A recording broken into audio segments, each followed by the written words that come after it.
ఎలా ఉన్నారు? ఇది నువ్వు దేవునాగ్దానం చూసుకున్నామా? రండి చిన్న విషయం పాడుకుందామండి. పక్షిరాజువై నీ రెక్కలపై మోసితివి, నీవే నా తండ్రివై నా బాధ్యతలు భరించితివి. యెహోవా నిన్నే మహిమా పరచెదా స్తుతి గీతాలతో, స్తుతి గీతాలతో.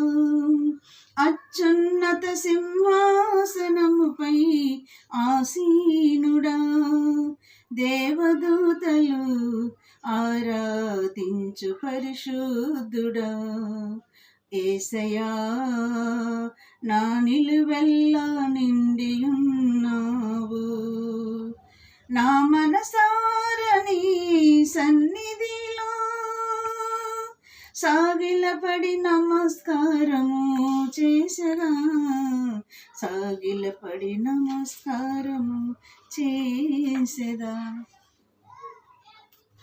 ఇది నా దేవుని అర్థం చూసుకునే 44:13 వచనం చూసుకున్నాండి. క్షమించండి, 54:13. నీ పిల్లలందరూ యెహోవా చేత ఉపదేశము నొందెదరు. ఇది నా అర్థం అండి. నీ పిల్లలందరూ యెహోవా చేత ఉపదేశము నొందెదరు. నీ పిల్లలకు అతిగా విశ్రాంతి కలుగును. నీవు నీతి గల దానివై స్థాపించబడదు దేవుడిలో. ఇది నా వాగ్దానం అండి. మరి ఇటు వాగ్దానాన్ని బట్టి మనం ప్రార్థన చేద్దాం. నీవు భయపడక్కరలేదు, బాధించేవారు కూడా నీకు దూరం అవుతారు. మంచి మాటలండి. మరి ఇటు మాటలను బట్టి మనం ప్రార్థన చేద్దాం. మరి కళ్ళు మూసుకోండి. స్తోత్రములు ప్రభువా యేసయ్యా, నాయన నీకు వందనాలు. ఇలాంటి మాటలు చూస్తున్న బిడ్డలు, వింటున్న బిడ్డల హృదయాలలో నీరుగట్టి ఫలింప చేసి ప్రభువా, బిడ్డలను కూడా నీ రాకడికి ఆశీర్వదించి నీ రాకడికి ఎత్తబడే గుంపులు ఉండలాగా సిద్ధపరచమని నజరేయుడైన యేసుక్రీస్తు నామములో నేను అడిగి వేడుకుంటున్నాను తండ్రి. ఆమేన్. God bless you.